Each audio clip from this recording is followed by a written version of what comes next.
اهلا بيكم حبايب ميد ليرن في كل مكان. معاكم الدكتور طارق عبد الحميد مره تانية. الحقيقه كان دائما من ضمن احلامي لميد ليرن، واللي ان شاء الله هاعلن اليوم عن كيفيه تحقيقه، ان انا اضيف لكم ريسنت ادفانسز في الميديسين. يعني احنا النهارده بنتخرج من كليه الطب، بنبقى يعني مفيش وقت، خلينا صراحة، ان انا ارجع اراجع الكارديولوجي تاني واقعد ادور جواه ايه اللي جد جديد، او اعتمد بس على كام كلمة مفرطة.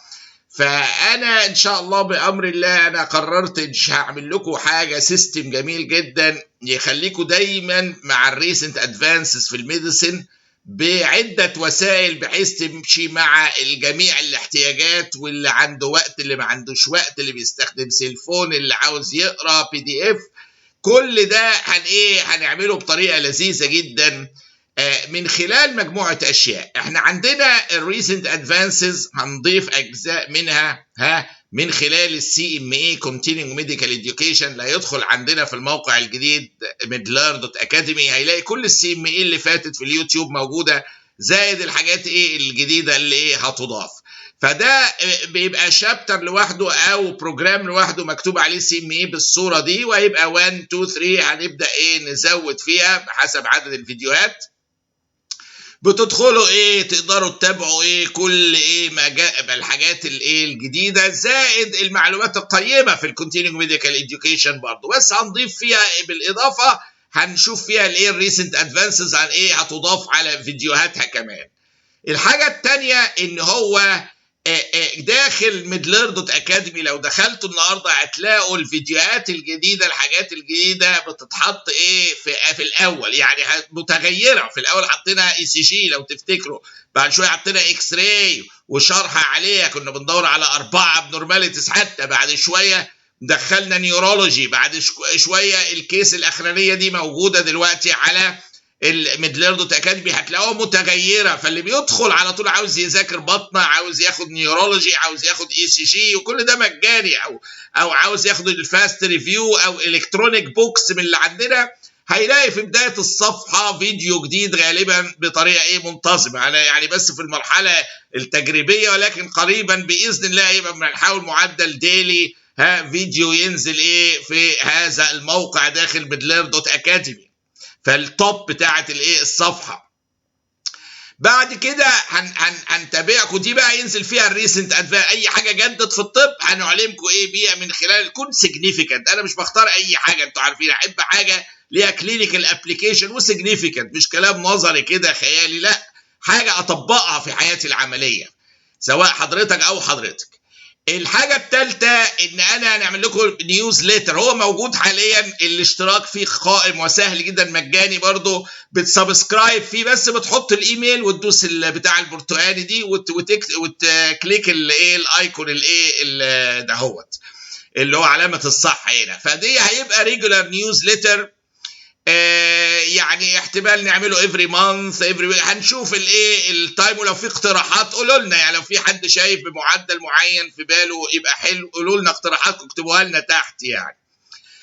ففي نيوزليتر يبقى انا عندي من خلال الكونتينيوم ميديكال اديوكيشن هنضيف فيها حاجات الريسنت ادفانسز اللي هي بتجد في الطب. من خلال الصفحه الاولى في midlearn.academy هيبقى فيها فيديوهات دائما متغيره، هتشوفوها اللي تابعونا من قبل كده هيلاقوا الفيديوهات دي بتتغير على طول، والجديد بينزل فيها.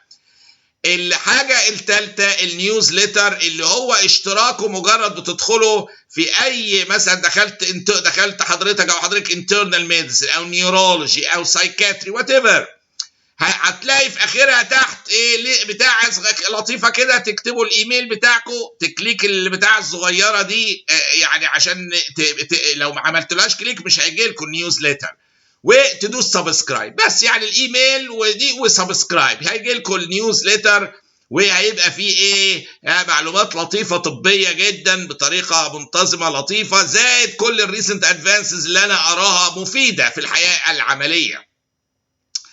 بعد كده انا عندي حاجه دي بقى مفاجاه للجميع، ان هتبقى عندنا حاجه اسمها midlearn ريبورت. حكايه الميدليرن ريبورت ده؟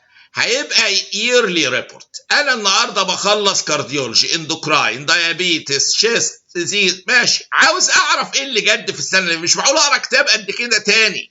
فانا عايز حاجه تكون ما قل ودل صغيره، PDF فايل داونلود فيه الريسنت ادفانسز بتاعه الميديسن في الفيلد. هتدخل مثلا حضرتك كارديولوجي، يبقى كارديولوجي عرفنا.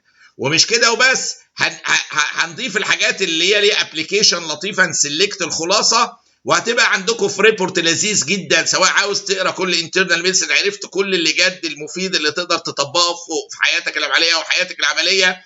هنضيف جزء بيدياتريكس في كل فرع، لان البيدياتريكس ما هي الا، ويمكن نضيف واحد مخصوص كمان هيبقى على البيدياتريكس عشان ده ليه اهتمام خاص.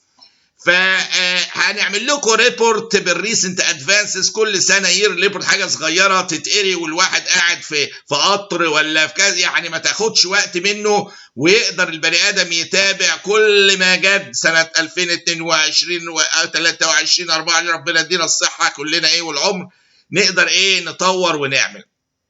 فدي هيبقى الجزء الاخراني من الريسنت ادفانس. توصل لكم ازاي الييرلي ريبورت بتاع ميد ليرن، هيتسمى ميد ليرن ريبورت. ده هيجي لكم سنويا عام 22 23 لاخرها، هيجي لكم في وقت تايمنج معين هنقرره ان شاء الله قريبا، احتمال سبتمبر.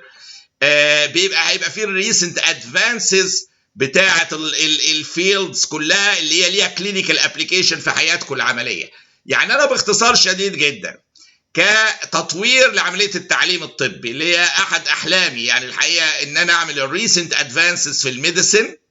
هتجيلكم من خلال طرق لطيفه جدا، انكم تدخلوا CME هتلاقوا عندنا فيديوهات فيها ريسنت ادفانسز بعضها. الحاجه الثانيه هنلاقيها في التوب بتاع البيجز بتاع midlearn.academy، فيديوهات متجدده ممكن يتحط فيها الريسنت ادفانسز. الحاجه الثالثه النيوزليتر والاشتراك فيه، وقلنا ازاي بتحطوا الايميل هنا وايميل ادريس وسبسكرايب. الحاجه الرابعه ان احنا هنعمل الميد ليرن ريبورت، ده ييرلي ريبورت هيطلع من ميد ليرن، وهيبقى موجود في الدوت اكاديمي، وهنخبركم بيه على اليوتيوب. تدخلوا اللي عاوز يداونلود يداونلود ويقرا بقى براحته بمزاج، حاجه صغيره خفيفه بس تخلي البني ادم الدكتور متابع الطب، يعني عشان بهدف كبير قوي عندي ان احنا نقلل معدلات الميديكال ايرورز وننقذ حياه ناس كتيره. فان شاء الله الاربع حاجات دهيت، سواء CME، سواء الفيديو اللي في اول الصوره، او النيوز ليتر اللطيف، او الداونلودبل ميد ليرن فايل ريبورت دوت اللي يبقى ييرلي ريبورت، كل ده يبقى متاح عندنا.